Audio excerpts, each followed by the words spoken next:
Hi, I just wanted to make a quick video giving a few tips for the final essay. So you just completed your proposal and I'm grading that now. This will be included with that. So when you go to write your final essay, I want you to remember your proposal is not your essay. Your essay is, you're not going to reuse the information in your proposal in your essay. For your final essay, you want to make sure that you use third person. This is a big part of academic writing. So make sure that you stay in third person. In addition to not using words like I, me, my, you, your, the words that we all think of, remember not to use words like we, us, let's, L-E-T apostrophe S, which is short for let us, or our, O-U-R. I have a New York accent and I know I say that word like a little funny. Another thing that you want to remember with your final essay is you want your introduction to introduce your topic and your argument, and then the last sentence of your introduction should be your thesis statement.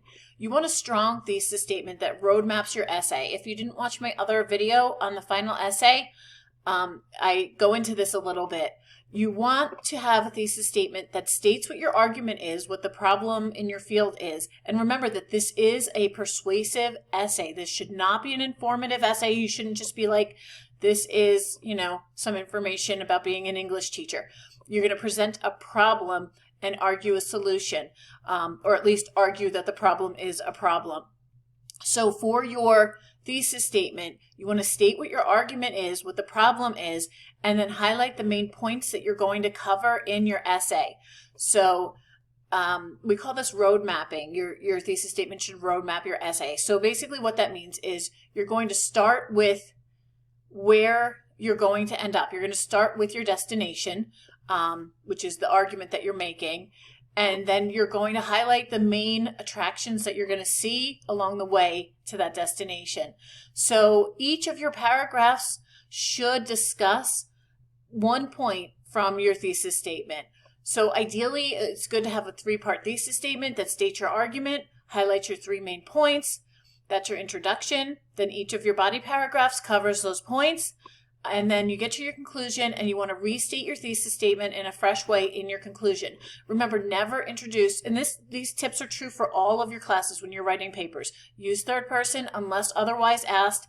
If there are no instructions about whether to use third person or first person or second person, always use third person in an academic or scholarly essay. The only time you will ever use first or second person is when you are specifically asked to do so, such as in the proposal. And then make sure you restate your thesis statement in your conclusion and you never introduce new information in your conclusion. The only time that you would do anything that would be considered introducing new information in your conclusion would be a call to action.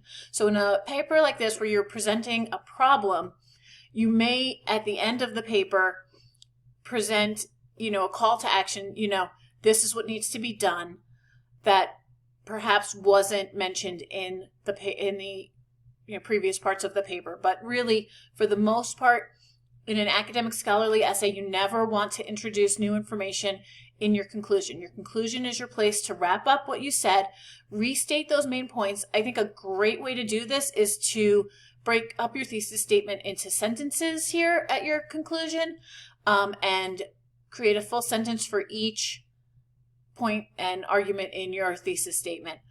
Another tip to remember is that in academic writing, you want your paragraphs to always be 5 sentences or longer.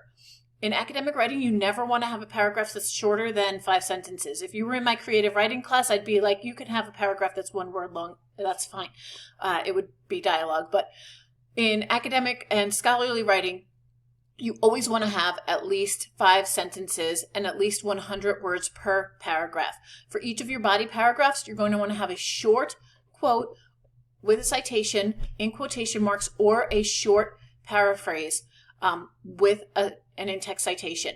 You really want to support every body paragraph with some research. You never want your research to overwhelm your essay though.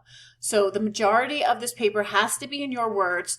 It's actually a form of plagiarism if you use too many quotes, even if they're cited correctly. Purdue OWL suggests 10%. The English department leans towards under 20%. Because when you're citing literature and things like that, you tend to use a few more citations. So definitely all classes, unless otherwise noted, keep your quotes under 20% of your essay.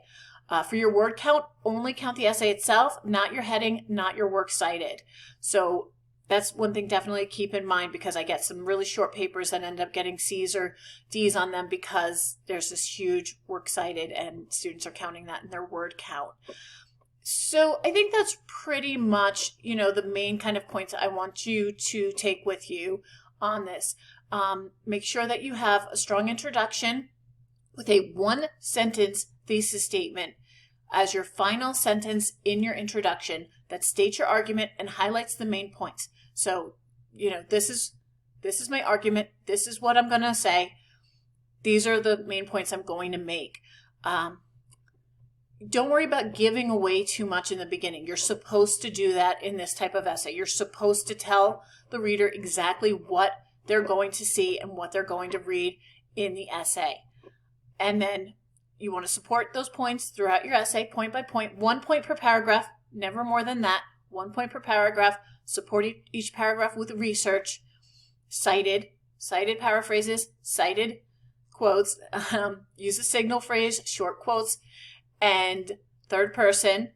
Restate your thesis statement in your conclusion always, but use it, in different words. Do it in a fresh way. Use insert page break for your works cited or your resources so that it goes onto a separate page. And don't use the enter button because that can throw off the formatting, and then you could lose points for your formatting just because you didn't choose insert page break. I think on my YouTube channel I have how to do that on your Microsoft Word, but it's just choose insert on Microsoft Word and then choose page break. It's pretty easy. Works cited, use a hanging indent. Works cited or resources, no matter what, if you're using APA, MLA, or Chicago, you're going to want to label that centered. You're going to want to have alphabetical order for your sources, hanging indent, which means the first sentence, the first line is not indented. All following lines are indented.